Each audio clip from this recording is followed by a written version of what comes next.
Welcome back, everyone, to another episode of Profluence Sports.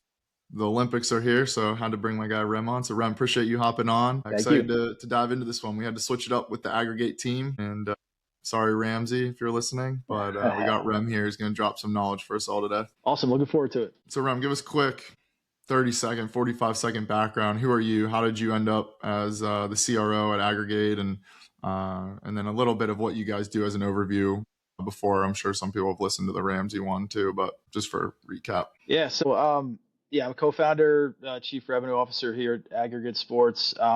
Been in this business representing Olympic, properties, but mostly Olympic properties for good 15 years now. So I'd like to say I've seen it all. And I'm more energized every day about the movements. Our company is, at the core, we are a property representation firm.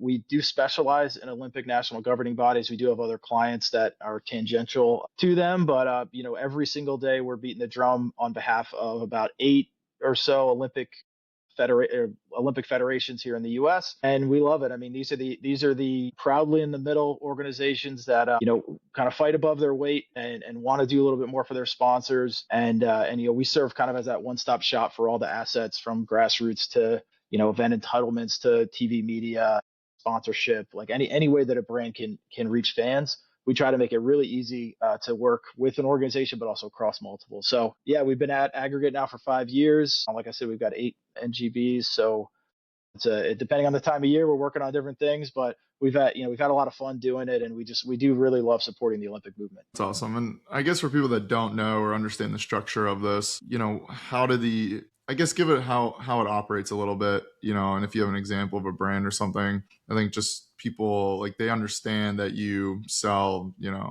Gatorade to skiing or whatever. Again, that's probably not right, but I just made one up off the top of my head. What does it really look like on both sides of the table? What are you doing with NGB? What are you doing with the brand? How are you bringing it together? What's the model look like? Are you charging brands? Are you charging NGBs? Just so people have some context of how this whole world works if they don't understand it at all. Yeah, sure. So, I mean, there's a lot of ways to look at associating with the Olympic space. There's, the worldwide Olympic movement. There's the U.S. Olympic movement. There's athletes, and then kind of right in the middle are the national governing bodies. The national governing bodies are the ones that, honestly train the athletes, support them throughout the year. They also build the sport from the beginning. And they kind of oversee the sport. So U.S. figure skating, for example, has 700 clubs around the country that, everybody from 2 years old learning how to skate all the way up to the senior skaters. They have to support the sport and create that next generation of athletes. So we come in, I guess a quick anecdote, what's interesting about the U.S.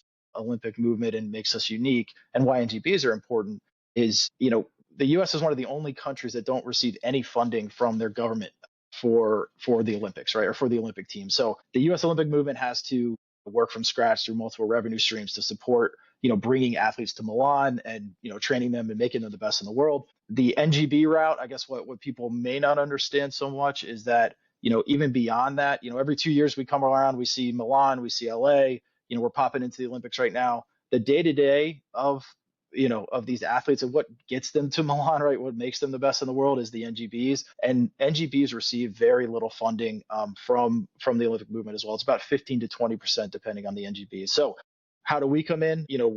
Our goal and our remit, and again, we are a commercial organization as well, but we're there to bring sponsors to the NGBs and help support these organizations, help support these athletes. It's a little more noble cause maybe than like a publicly traded company or whatever, because we are actually really helping develop these athletes and put them on the stage. But how do we work in this? We are an outbound effort every day trying to connect brands with the values of certain organizations, with the audiences they reach. For example, U.S. figure skating is their audience that we bring to the table on NBC, and just the general fan base is one of the most concentrated female audiences in sports. So over 70% of our fans are women. That's very attractive to a lot of brands.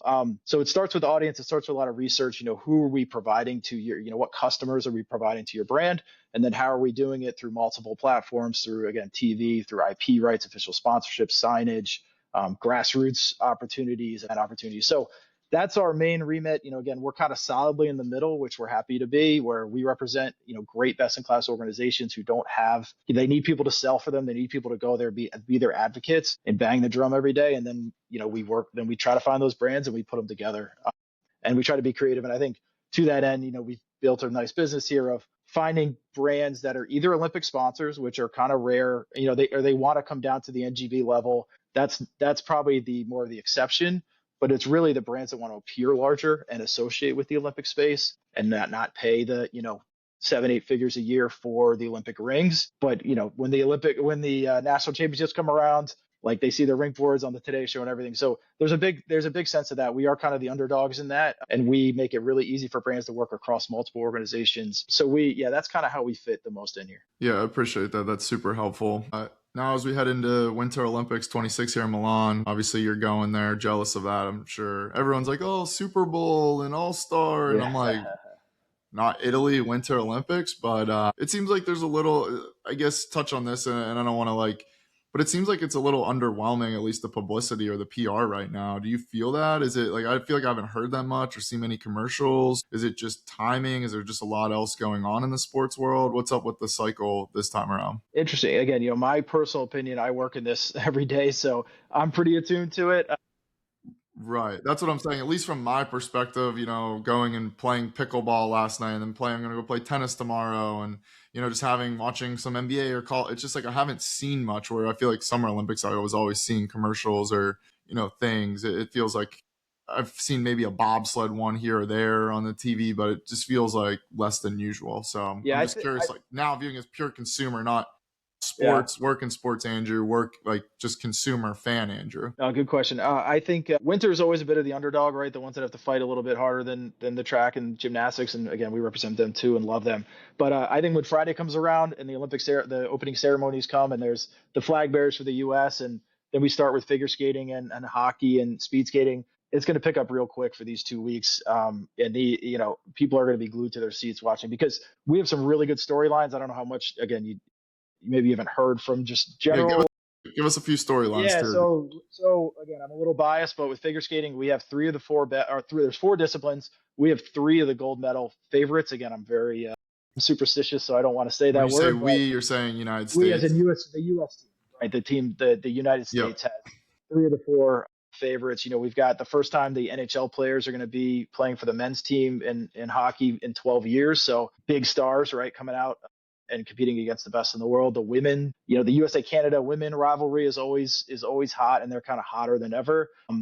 We've got some really veteran kind of skiing and snowboarder, and mostly on the female side. So like Chloe Kim, Michaela, Lindsey Vonn. I don't know where she is right now with her injury, but we should do very well in that. Chloe Kim's going for her third consecutive gold medal. I remember when I was in Pyeongchang, that was her first one, and I remember I got to see that. So seeing kind of the veteran rise there, obviously the strength of the women is awesome. And then on the speed skating side, Jordan Stolz is they call him the Michael Phelps of speed skating, and he will be dominant. So again, I love the patriotism of it. I love supporting, the country and the best in the country. But all these sports that, maybe like you just said, watching the NBA, the sports that are on all the time, this is that 2 weeks where America and the world gets to focus on sports that are maybe a little bit underserved in general and celebrate these athletes that pour their all into being the best bobsledder and being the best speed skater. I think that's super cool. So some really good storylines I'm looking forward to for sure. Yeah, no, those are interesting. And the other one that we had, Jill from Nordic Combined, she said, oh, cool.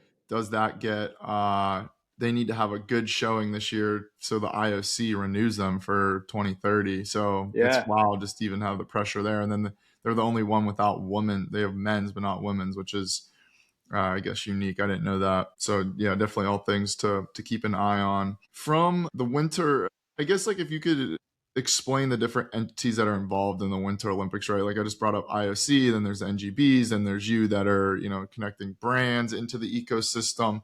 Who are all the different main players that really makes up the Winter Olympics that, makes it come to be? Are there, governments involved? What does all the structures look like? Yeah. Again, I'm not the number one expert on this, but, it all starts with the IOC and the bid process, right? And they're usually about, 8 to 12 years out on, having cities come in and bid and then selecting cities so that they have time. that's the overall embrace, overall overarching governing body of this. Each country has an NOC, so a National Olympic Committee. That's where like the U.S. Olympic Committee comes in. Now, interestingly, because we have the LA Games in 2 years, there's now an entity called the USOPP, which is really the commercial arm of the USOC. So the sponsors that are involved in the USOC these days are part of USOPP, which means that they are, funding really as much as they are sponsors of these games. They are really focused on the LA Olympics. So brands that signed on, maybe after Paris or maybe before Paris, depending on how you look at it, they are associated with these games, associated with Team USA, but the real focus is the LA Games. So anytime we have a domestic games, there's a PP factor, and then after this, we'll see. I'm not quite sure how the Salt Lake Games with 2034 are going to turn over, but it in some ways it makes it a little more complicated. Some ways, they kind of drive a little more of a commercial engine towards the games with a PP. So, but that's been definitely a development over the last kind of 6 years. The NGBs are tasked with, like I said, they feed into the USOC and the USOPP. But the fun, and again, it's great to have Team USA. There is a lot of support in a lot of different ways for that. But the funding it's not a lot.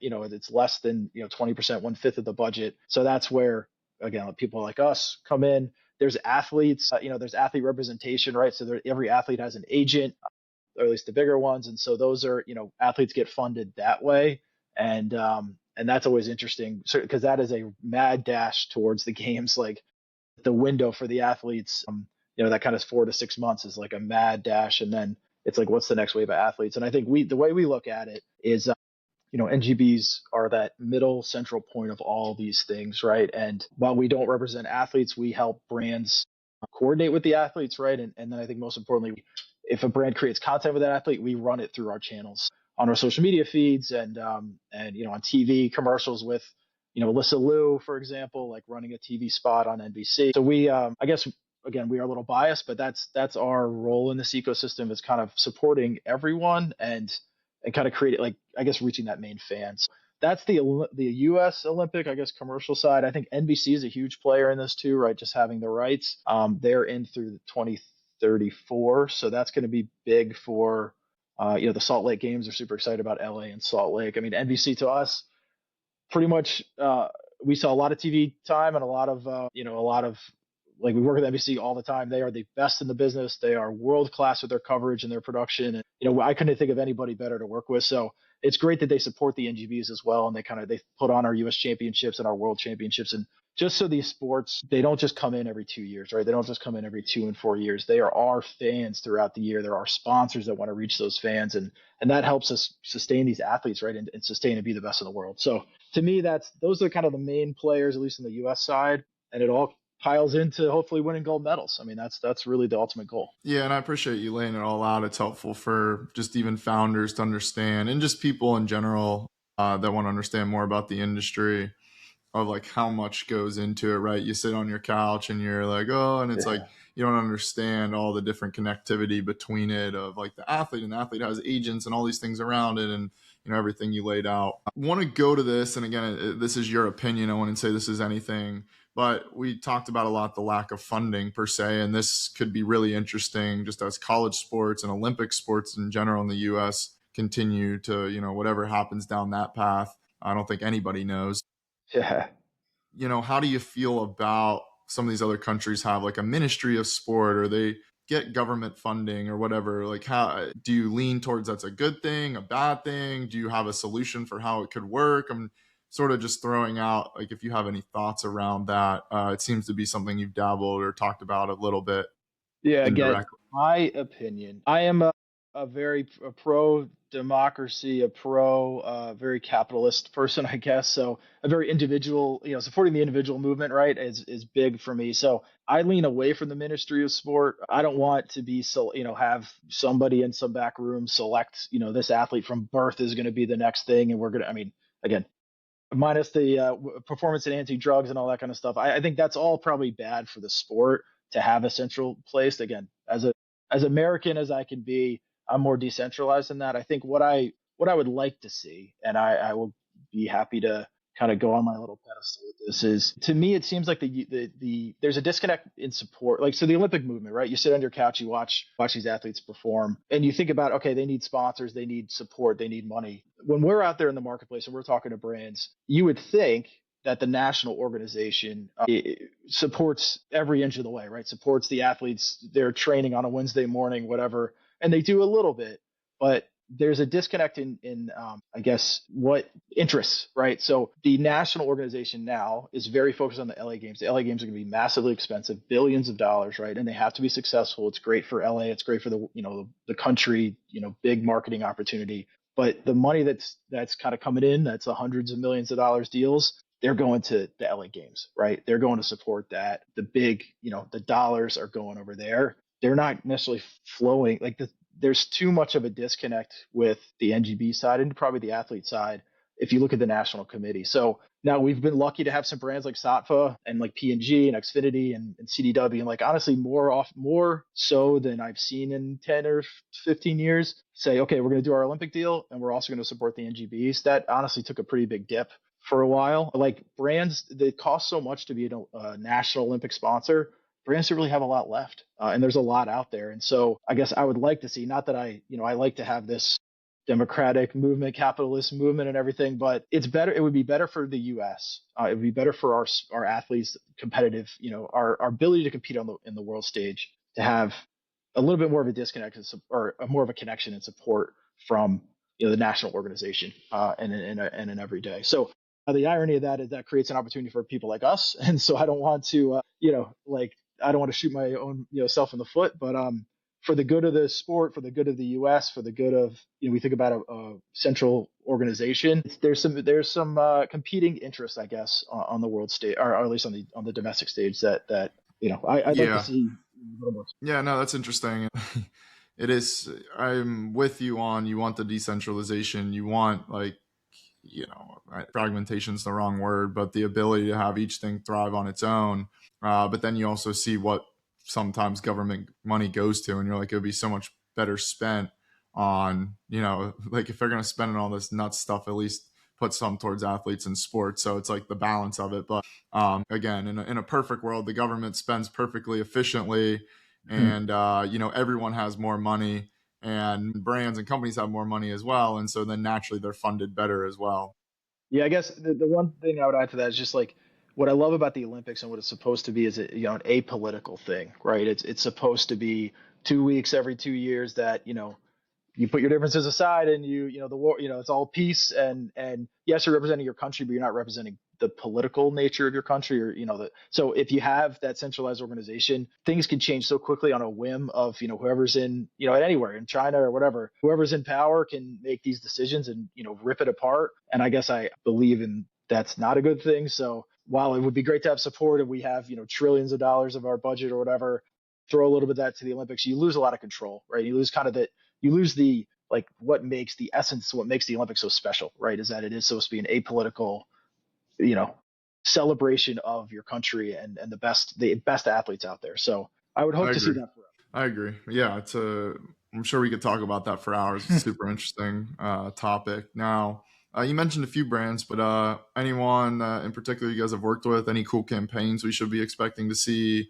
Any ones you had a lot of fun putting together over the last, I'm sure, probably not just months, but the last couple of years leading up to this? Yeah, I mean, so I'd say when we talk about kind of the National Olympic uh, organizing committee, the NGBs, the athletes, I think two that come to mind, I guess that I think do it really well. We have some good friends, and this is near and dear to me, but our friends at Satva, kind of a new Olympic sponsor. They're big into the LA Games. They recognize the value of the NGBs. They support gymnastics. They support figure skating. I think what they do really well is they also support the alumni. So like they have a deal with Tara Lipinski.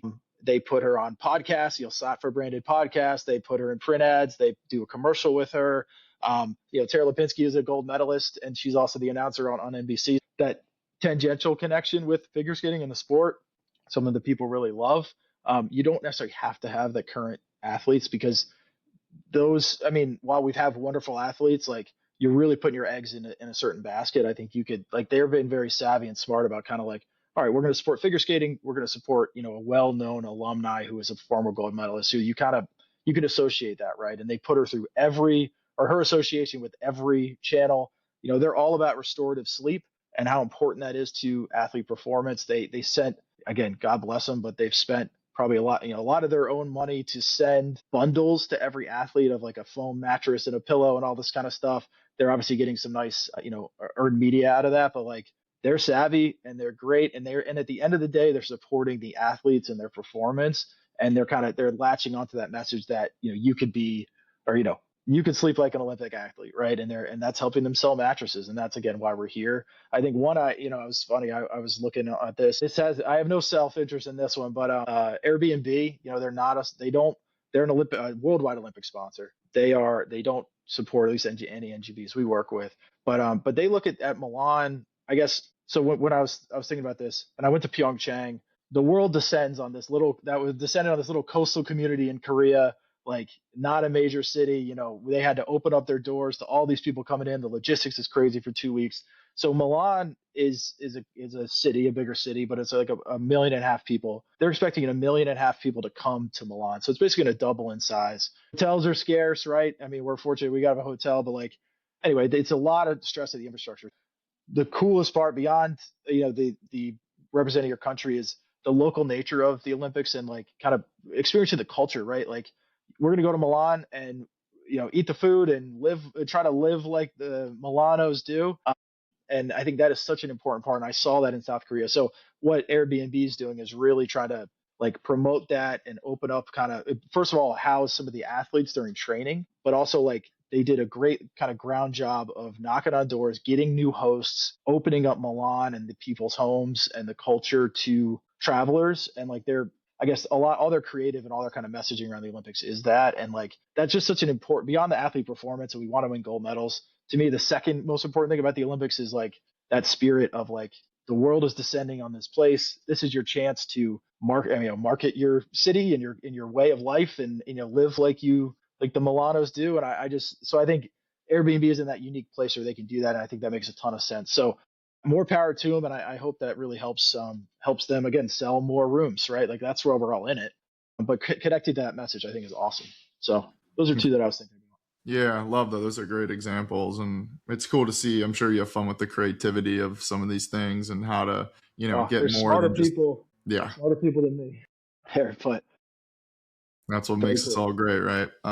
So, Ram, a question I'd like to ask everyone as we round out. What other, now take Olympics out of it, take just a lot of what we've even discussed today. What other trends? What's got you excited in sports? Where's your attention going to shift post Olympics? And what are just anything, like whether it's related to sponsorship or not? Yeah, I try to stay out. I try to stay out of the NIL space because I grew up in Tennessee in Knoxville, big college football fan, big just Tennessee Volunteer fan. That is probably the one thing that I really follow and think about. So I'm a purist in that sense. I do think, listen, I understand why athletes, why it's a business and why athletes should be compensated and all that. I get that. I've been kind of putting my blinders to all that because I think it's so messy and just kind of, again, I think about the purity of the Olympics, or at least what the ideal of it. I love that with college athletics, or what it was, 4 or 5 years ago. So I kind of put my blinders to that. To be honest, as a fan, I guess what I do like about kind of what the NIL has done and kind of what technology has done is the individual brand and the content creation around that. And like, I was reading about this, but like colleges are wooing new athletes with like content studios, right? Like how do you monetize yourself, but like how do you, it's such a good, as you develop your person, right? You're an 18-year-old, 17-year-old person. Like some of those skills, like if you can do it the right way, but like that's what life is, right? You have to put yourself out there. You have to, speak and like, be presentable and everything. So whether you are a professional baseball player or a football player after that, like I guess there are some ways that people are learning a lot of life skills by marketing themselves, right? And maybe failing a little bit and doing this and being better at this. So if you can do that the right way. So I love, in terms of trends, I love the individual, like as much as we don't do this because we are the teams, but like the ability to create content and be on 24/7 and be on the Instagram and TikTok and all that kind of stuff as an athlete, whether you're in college or Olympics or pros or whatever, like such a cool new avenue, right? and one, honestly, our company hasn't explored enough. We do a little bit with NIL with UCLA, but like I think as a young adult, like you're learning a lot of life skills, and if you can monetize those, God bless and more power to you. But I want to see that evolve. I think that would be very cool. And we try to stay. I love the NFL and but like we kind of stay in the middle, right? I love the challenger stuff, and I'll give a little shout out to like our friends at the TBT, the basketball tournament, the $1 million, winner take all prize in the summer. Like I'm not as much of a traditional sports fan. I guess that's why I love what I do here. I don't get too enthralled with the big four. I love the little, or the middle organizations that are helping the beauty of the game, whatever that game is. And so we've got a couple things coming up in the summer that I'm really looking forward to. And I guess I'll leave with this, but like speaking of patriotism, speaking of supporting your country, a lot going around the America's 250 anniversary on July 4th. Like we're doing some stuff in New York on NBC with these sailing vessels that are coming from around the world. So again, not necessarily a traditional sport, but like I live and breathe and bleed red, white, and blue, and I try to evoke that in all the things we do with the NGBs, and I am looking forward to I hope it all goes well, and I am looking forward to celebrating like this big milestone for our country in July. So I guess in the short term, those are a few of the things I'm excited about. Yeah, no, super cool, and appreciate you putting more on the plate for all of us to check out.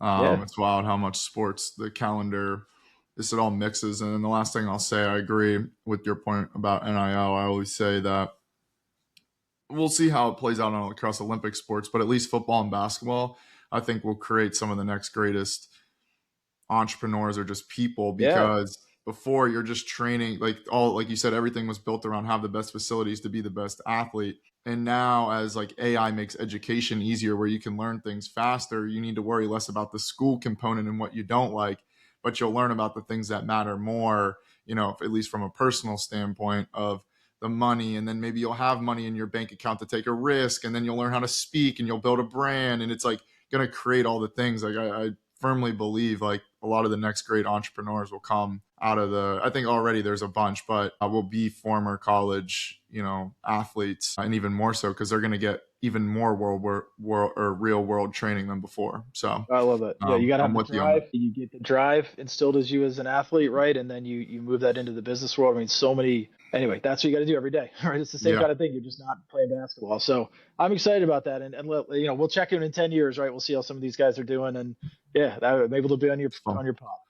It's fun. I mean, for what it's worth, like I was like one of the first through NIL. So I try to kind of view mine as like, let's see what I can do with it. Because I used NIL to create a little pocket of cash and then use that to build the first business. You know what I'm saying? So Fantastic. I kind of view it as like I'm one of the first ones to come out of it, and it's cool to see other people do the same. But Rem, really appreciate you hopping on. Where can people learn more about you guys, what you're building, website, socials, where's the best places? Yeah, so I mean, aggregatesports.com. We're very active on LinkedIn. Definitely check us out. Follow me. Reach out to. I mean, you can see our phone number and our email addresses are on the website. I think they're on LinkedIn. Like, listen, reach out to us. We're a company of 12. We try to keep it very entrepreneurial. Chris and I are co-founders. I couldn't do it without him. But like, let's connect and we try to give individual attention to as many people as we can. So, like, if you're in college and you want an internship, you want to learn the business, like, can't say we've got every minute of every day to talk